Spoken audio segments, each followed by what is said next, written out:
안녕하세요 여러분. 오늘은 동아시아사 20번째 시간으로 성리학의 발전에 대해서 같이 공부해 보겠습니다. 성리학 그러면 사실 역사 공부하다 보면 굉장히 많이 나오는 단어입니다. 특히 한국사에서도 조선시대를 공부하면 이 성리학이 지겹게 나올 정도로 성리학은 자주 언급되는 단어입니다. 그런데 정작 우리는 이 성리학을 어렵게만 느끼고 있는 경우가 많습니다. 사실 선생님도 마찬가지입니다. 선생님도 정확히는 잘 모르고요. 알면 알수록 어려운 게 성리학인 것 같습니다. 다만 역사에서 성리학과 연관된 부분이 많으니까 성리학을 소홀히 할 수는 없는 것이고요. 특히 성리학은 동아시아 사회에 끼친 영향이 상당했으니 역사학습에서 어느 정도의 기본적인 소양은 익혀놓아야 되지 않을까 생각이 됩니다. 성리학은 시험에서도 꼭 한 문제씩은 직접적으로 출제되는 경향이 있습니다. 참고하시고요. 그럼 시작하겠습니다. 네, 성리학은 사실 유학의 한 일종인데요. 과거 한나라 때부터 유학은 국가에서 직접 채택해서 중국 사회에 깊이 뿌리를 내리게 됩니다. 특히 유학에서는 효를 강조해서 유학자들은 관리와 백성들이 부모에게 효도하듯이 국가와 황제에게 충성해야 된다고 가르치기로 했습니다. 한편 진시황의 분서객류 사건 이후에 많은 유학책들이 사라지자 한나라 때 유학자들은 남아있는 유학책들을 가지고 이미 사라진 경전의 내용을 분석하고 해석하는 작업을 진행했는데요. 이를 옛것을 찾고 그것에서 교훈을 얻는다는 뜻에서 훈고학이라고 합니다. 이 훈고학은 당나라 때까지 이어진 유학의 학문적 경향이었습니다. 그러나 유학은 위진남북조 시기를 거치게 되면서 불교, 도교의 발전으로 움츠러들게 됩니다. 이러한 유학에 다시 기지개를 켠 것은 바로 송나라 때였습니다. 송나라 때 문치주의 정책이 펼쳐지고 과거 시험을 적극 실시하면서 유학이 시험 출제 과목으로 채택된 것입니다. 한편 송나라 때는 요금원에서 보듯이 북방민족의 상당히 강성한 시기였습니다. 이러한 상황이 지속되고 특히 금나라 때는 송이 오랑캐라 여기고 있었던 금나라를 임금으로 섬기는 곤욕까지 당하게 되면서 유학자들은 힘에서는 밀리지만 정신적 의로라도 북방민족에게 승리해야겠다는 강력한 화의감을 가지게 됩니다. 즉 문화적으로나 정통성 측면에서는 여전히 송이 중화의 중심이고 금은 주변국이자 오랑캐라는 생각이었습니다. 한편 그 이전까지 유학의 단점은 형이상학적 세계를 제대로 설명하지 못하는 점이 단점이었습니다. 여기서 말하는 형이상학적 세계란 우리 눈에는 보이지 않는 세상 만물이 작동하는 원리나 사물의 본성, 사후세계 이런 것들을 지칭합니다. 즉 이런 점들이 불교와 도교에 밀리는 점이었는데 당시 유학자들은 불교와 도교의 형이상학적 세계관에 자극을 받아서 우주의 원리와 인간의 성품을 철학적으로 탐구합니다. 여기서 말하는 인간 성품의 성, 우주 원리의 리를 합쳐서 성리학이 탄생하게 된 것입니다. 즉 성리학은 이러한 배경에서 탄생한 것인데 종합해보면 기존 유학의 형이상학적 세계관을 가미하였고 강력한 중화와 오랑캐를 구분하는 화의관을 바탕으로 깔고 있다고 봐야 되는 것입니다.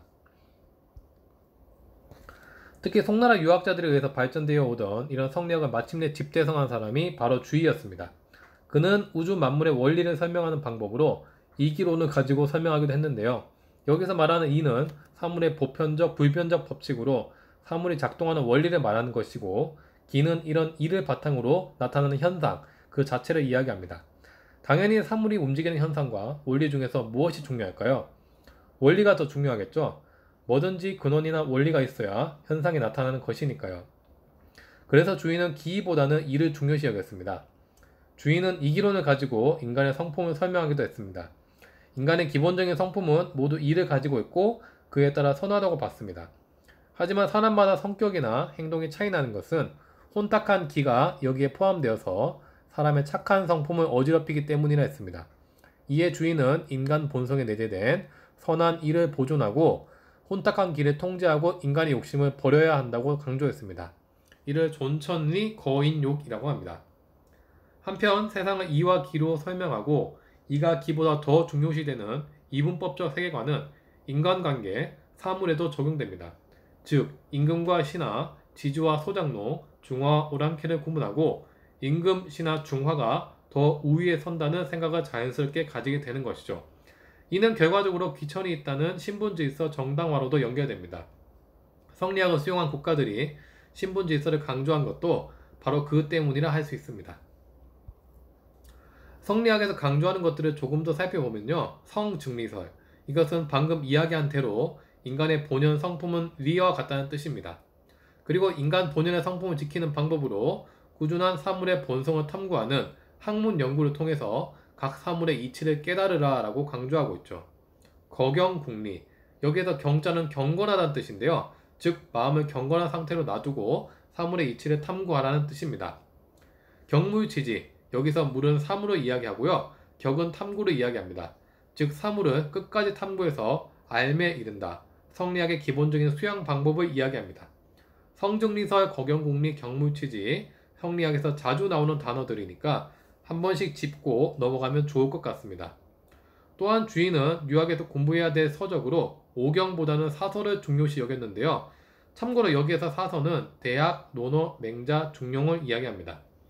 아무래도 주의가 성리학을 언급하고 연구함에 있어서 오경보다는 사서를 많이 참고하다 보니까 사서를 더 중요시 여겼던 것 같습니다. 주인은 또한 이런 사서를 한데 모아서 자신의 해석을 단 사서 집주라는 책을 편찬하기도 합니다. 한편으로 아동용 유학 공부 교재로 소학을 편찬하기도 했습니다. 네, 이렇게 여러분들 보면 성리학에 대해서 전반적으로 살펴봤는데요. 내용이 조금 어려웠죠?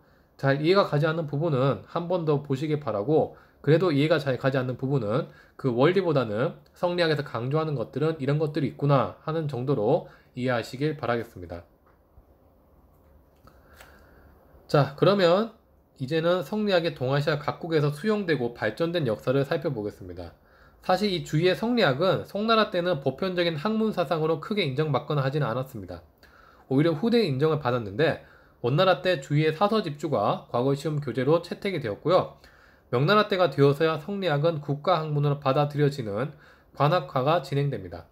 특히 명나라 영락제 때는 성리대전이 편찬되어서 성리학의 주요 교재가 되기도 했습니다. 하지만 뭐든지 지나치면 모자란만 못하듯이 이런 성리학도 점차 유학자들에 의해서 지나치게 맹신되다 보니까 부작용도 많아졌습니다. 특히 성리학을 깊이 수용할수록 타학문 타종교를 배척하게 되었고, 이는 변화하는 사회를 설명해야 되는 학문적 기능이 떨어지게 되었습니다. 즉 명나라 후기나 조선 후기 때가 되면 신분제가 흔들리고 상공업이 발전하는 등 기존의 성리학으로는 도저히 이런 현상을 설명할 수가 없었는데, 이에 대해 성리학은 아무런 역할을 하지 못했던 것입니다.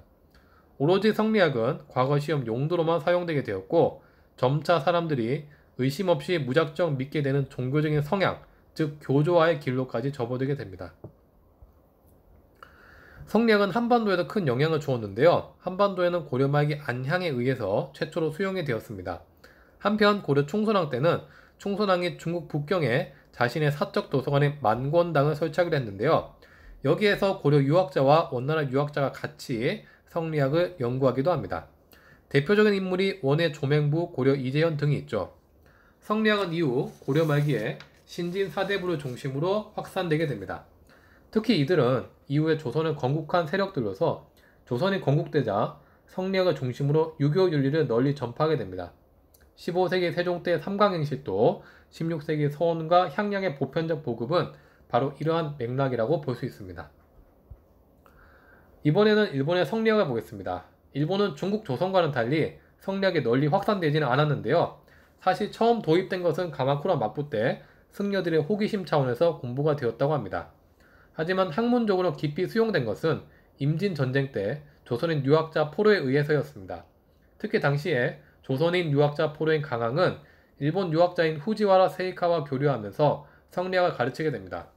이 덕분에 강항은 포로 생활을 청산하고 조선으로 돌아올 수 있게 되었는데요. 한편 후지와라 세이카는 자신이 배운 성리학을 바탕으로 사서 오경 외훈이라는 책도 편찬하게 됩니다. 후지와라 세이카의 제자인 하야시 라자는 성리학을 바탕으로 에도 막부의 제도와 각종 의례를 정비하기도 했습니다.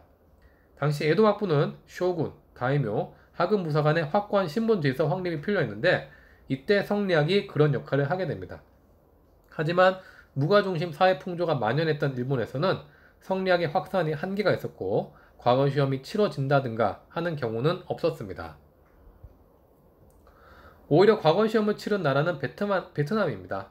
베트남에서는 각 왕조의 성씨에 따라서 무슨 왕조 하는 경향이 있는데요. 11세기 리왕조 때는 중앙집권 국가를 위해서 공자를 모시는 문묘와 국자감을 세우고 과거제를 실시합니다. 그리고 15세기 레왕조 때는 정기적으로 과거제를 시행하는 것뿐만 아니라 역대 과거 합격자들의 이름을 비석에 새기기도 했습니다. 당시에는 과거 합격생을 가리켜 생원 내지는 진사라고 했는데 그래서 이 비석 이름을 진사제명비라고 합니다.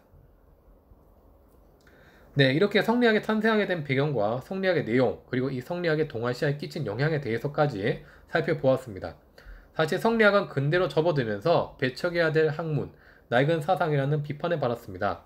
그런데 그만큼 그런 비판을 받았다는 것은 동아시아 사회에서 이 성리학이 오랫동안 뿌리를 내리고 있었다는 것을 이야기합니다. 그래서 성리학은 중요합니다. 오늘 배운 내용 중에서는 성리학의 등장 배경과 특징 잘 알아두시고요. 성리학의 동아시아 각국에 끼친 영향도 좀 살펴보시면 좋을 것 같습니다. 이런 부분 잘 숙지하시기 바랍니다. 그럼 다음 시간에 뵙겠습니다. 수고했습니다.